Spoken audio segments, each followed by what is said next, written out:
Hello everybody, Beth's Golden coming at you today with the brand new Distress Oxide colors that just came out by Tim Holtz Ranger.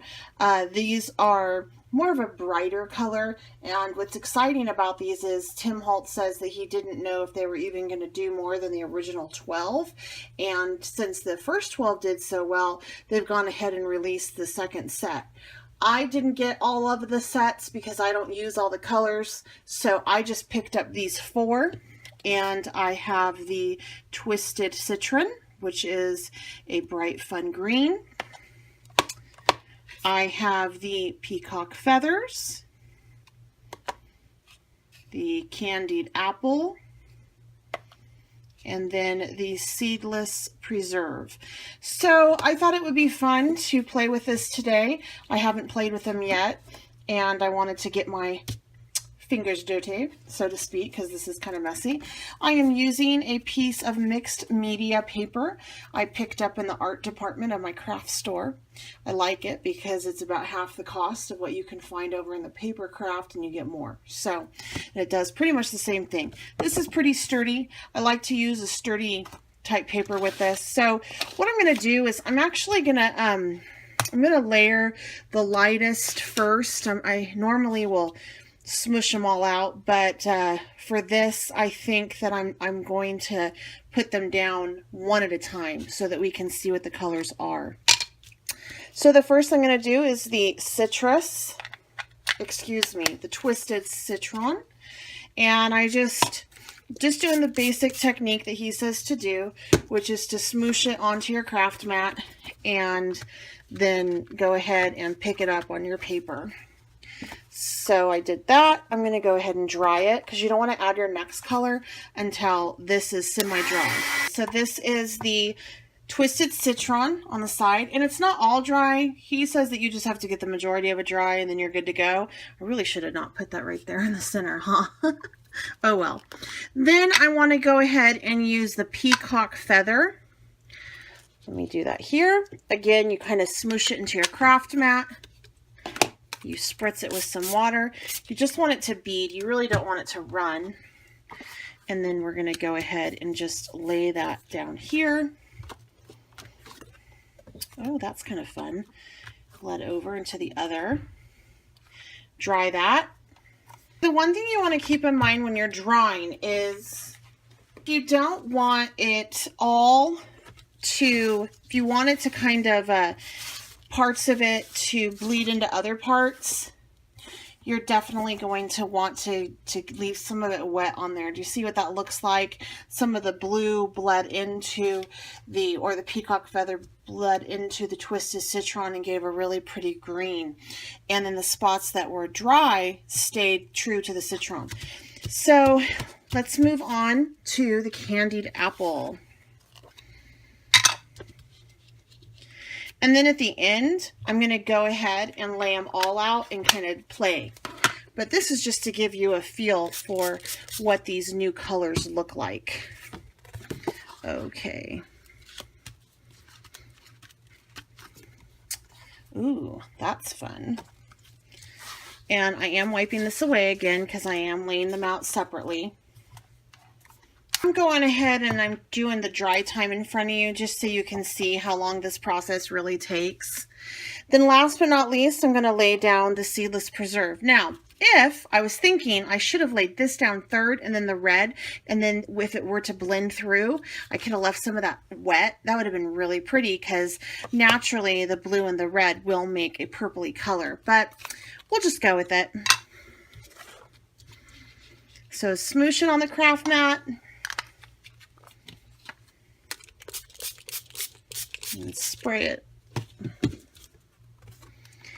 it. These are great on watercolor paper as well as your mixed media. The distress tags are fun as well. Oh my gosh, that is really cool, that effect. I love that. Check that out. Sorry, I had to clean it up. All right. Okay, so here is what these 3 colors look like. when you first lay them down. Now we're going to have some fun with this. I'm going to smoosh all the colors and just dip and dry and dip and dry and keep going and see what we end up with. If you want to do it where it's wet, you can, but you might get that muddied look. This is such a cool technique and a cool type of product that it really holds the color and it can go through under, you can see colors peeking through, which is a lot of fun.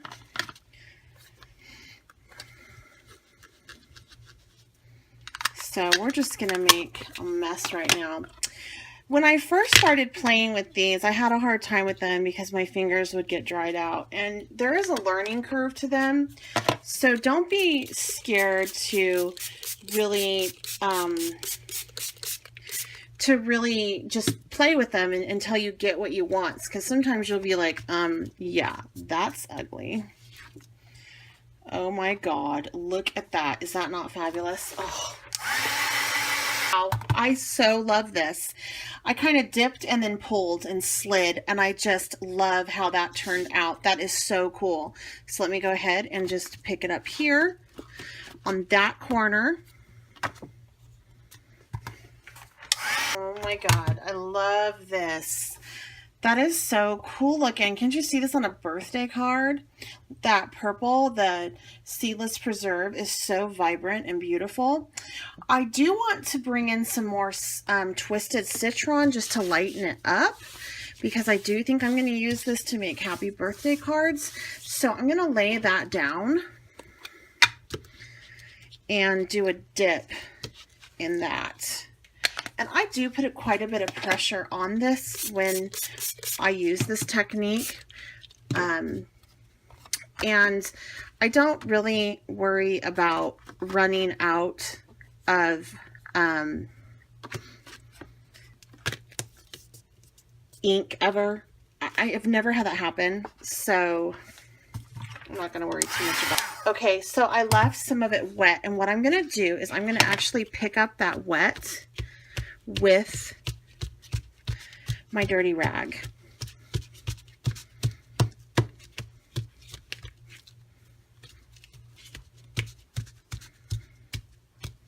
I think it's like spacey, like it's galaxy-like. It's so pretty.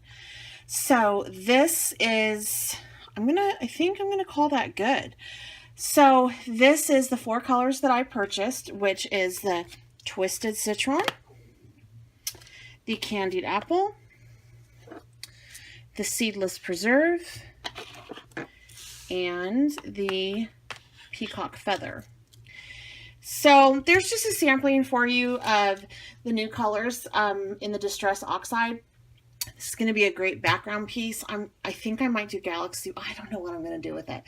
Could do birthday. I don't know. But I think it turned out really cool and fun and relatively fast. I mean, within, what, under 15 minutes, I have this really cool piece of mixed media background that I can go ahead and turn into ATCs or make a card out of, put in my journal. There's so much use for this.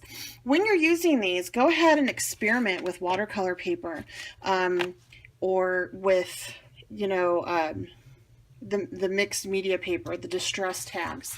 Experiment with a couple different colors, because a couple different kinds of paper. Use the ink directly and stamp on the pad on the paper, and then mist it with water and dry it, and then do it again and pick up your extra with, you know, your cloth. See what happens. It's so much fun. I've gotten a lot of great pages that way. Try it on black cardstock. Try it on, you know, in your black watercolor journal. I mean, these really show up. They're so much fun. It actually shows up, I think, more vibrant on black than on white. At least the old color set did, or not the old, but the last release color set did. So please make sure that you subscribe to my channel if you haven't done so. If you like this video, please give me a thumbs up. Leave any questions or comments or tips you have for me down below, and I will get back to you. And until next time, happy crafting!